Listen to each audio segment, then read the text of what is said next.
not long now until WBC champion Deontay Wilder and challenger Tyson Fury square off in Los Angeles in one of the biggest fights in boxing for 2018. There's a lot on the line here, with Wilder looking for a decisive performance as he believes this is his coming out party, his time to shine, and those are his words. He'll look to retain his WBC belt for the 8th time and take Fury's lineal heavyweight champion status with it. Fury, meanwhile, he will look to cap a remarkable comeback to boxing with an upset win, with Deontay Wilder going in as a slight favourite with fans and the bookies. As the fight has gotten closer, more fans have been warming up to the idea of a Fury win, with the Gypsy King looking in much better condition than he did for his 2 warm-up fights, and some of the footage of him in the gym has more believing he's somewhere close to his former best. But he will need to be. Deontay Wilder is in the prime of his career, 40-0, 39 knockouts, and looking to bag another signature win. In this video, I want to run through 10 things that I'll be looking out for, and many of these could make a difference to who wins this fight. Buckle in. Let's go. Number 1. I'm expecting to see Tyson Fury make another run at trying to get into Deontay Wilder's head before fight night. You might recall that during the press tour, he was able to get the better of the verbal sparring, clearly faster at thinking on his feet than Wilder, and even embarrassing Wilder at times with some of his trash talk. And since then, while there's been a few jabs at Wilder's record from Fury, he has largely kept his powder dry, no doubt saving it for fight week. And if Fury, if he can get inside Wilder's head, make him doubt himself and chase shadows, get Wilder acting out of emotion, it could be to his benefit on fight night. I'm sure Fury will want Wilder to enter the ring emotional, a little bit off kilter, because it could play into his hands. And we have previously seen that Fury has employed mental games to his success, and it appeared to have an impact on Vladimir Klitschko. And that night that Fury beat him, Klitschko, he looked well out of sorts, and part of that has been credited to the mental work that Fury did put in during the build-up. So just watch out for that one. Number 2. The early part of the fight, this is going to be crucial for a number of reasons, but not least because of a slow start, with both guys being cautious, patient, and low volume. That is more likely to play into Tyson Fury's hands. Apart from 2 soft warm-up fights in June and then August, Fury has not been in a proper fight for 3 years. If the first 3 or 4 rounds of this fight drift by at a leisurely pace, it's good for him. He can box within himself, conserve energy, because he may need it later on. And we did see against Pianeta in August that Fury can pace himself well, and he did those rounds without much issue. But then again, there wasn't Deontay Wilder in front of him. So Deontay Wilder needs to try and make him work, pressure him, make him work for 3 minutes of every round, or at least somewhere close to that. Because later in the fight, if he's able to do that, it could well benefit him if Fury starts to slow down. But given that some of his recent fights, Gerald Washington and Luis Ortiz come to mind, they were largely sedate affairs in the opening 4 or 5 rounds. Because those guys, they did present risks, and Wilder wanted to avoid them. He took his time, worked them out, and then obviously he started to land some telling shots. And this fight could well go the same in terms of the cautious and cagey start. Let's hope though that there aren't too many boos from the crowd if it does start out that way. Number 3. Related to the previous point, Fury's conditioning / fitness, it's going to play a big part in him working his way to a victory. Many believe that Fury's best chance is to take Wilder 12 rounds and work to a decision. So he's got to be prepared for it, to go 12 rounds, and to do it at a decent clip. Heading into his comeback fight against Sefer Seferi, he was 276 pounds. Then 258 in his second fight against Francesco Pianeta in August. Fury himself, he said that he's expecting to weigh in somewhere around that 258 mark, because this camp isn't really about losing weight. It's about improving his fitness, his overall conditioning, honing his skills, and to execute a game plan. But having said that, from some of the photos that have been emerging during his camp, he does look to be a bit lighter than the Pianeta fight, in slightly better condition, at least physically.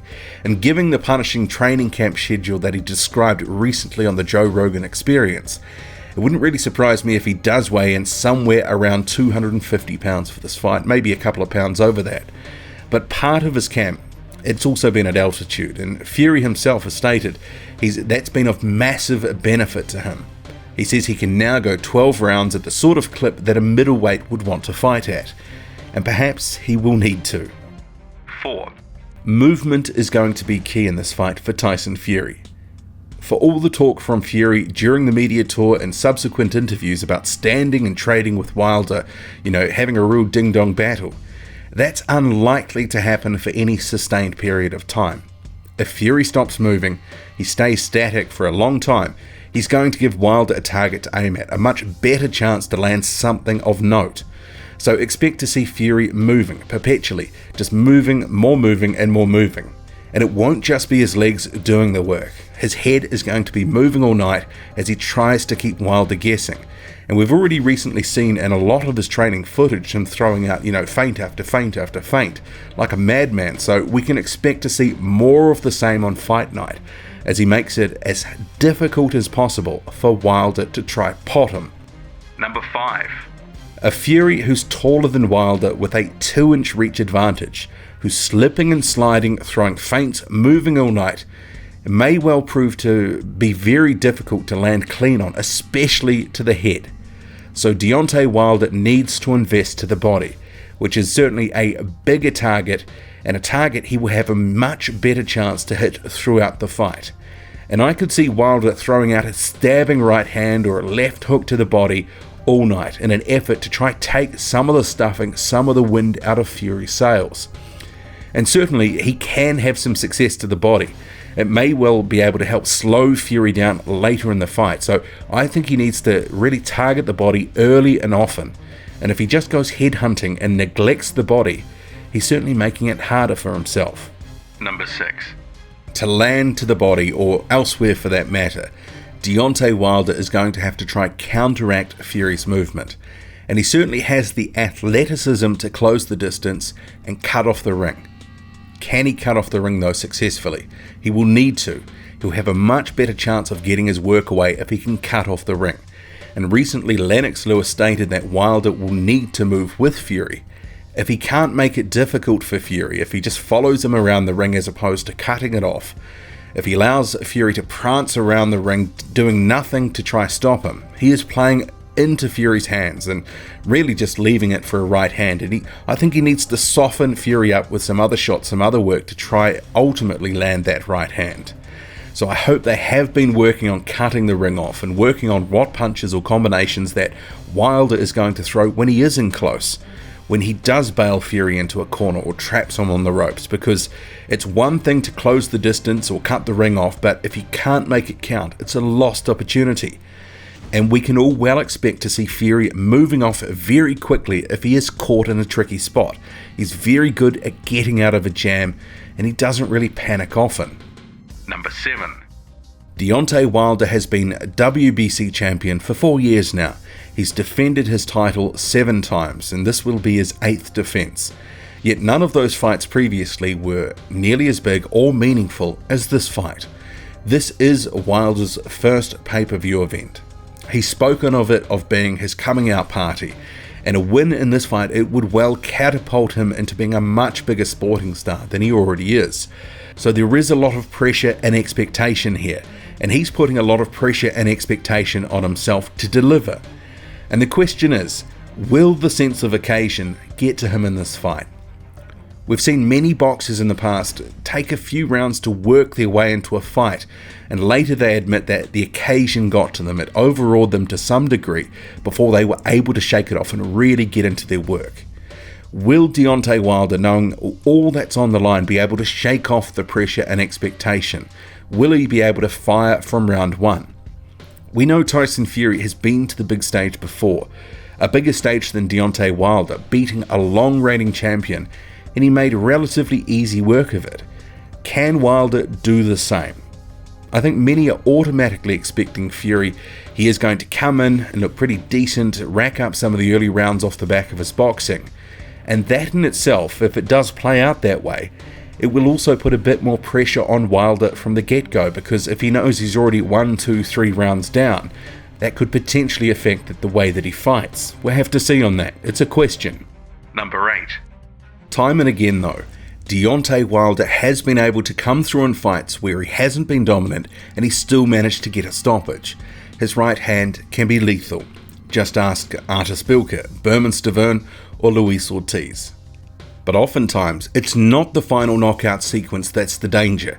It's the right hand that lands against the run of play that changes a fight.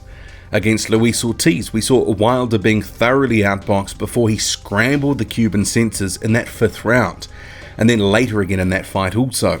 So we could again see that in this fight, Fury taking Wilder to school on the boxing front, and then Wilder landing something significant to swing the momentum of the fight his way.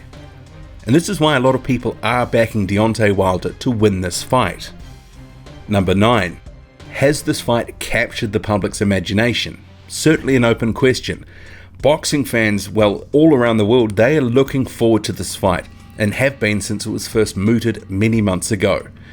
But will this fight be a sellout? Will it grab the public's attention? Will it sell out? And how well will it do on pay-per-view?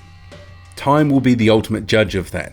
But Showtime is expecting anywhere between 200,000 and 600,000 buys for the pay-per-view. Deontay Wilder himself, he says 2.5 million buys. I think that's a little optimistic, but we shall see. And who knows on ticket sales, although many are expecting a late rush on tickets. And that is quite normal for the American market, according to ticketing experts and boxing pundits alike. Number 10. A rematch. The actual specifics of the rematch clause has been a bit of a closely guarded secret, although Fury's promoter Frank Warren has stated that a rematch clause wouldn't necessarily stop the winner facing Anthony Joshua in April at Wembley. Although if Fury got the win, you'd have to expect Wilder would call for an immediate rematch to try get his belt back, whereas with Fury it's a little less clear what he would do next, given some of the signals that he has been sending out. We don't even know if he'll fight again after this. Certainly some of the things he's been saying would tend to indicate that if he gets a win, that might be enough for him. But who knows? Tyson Fury, an unpredictable character, but certainly a character.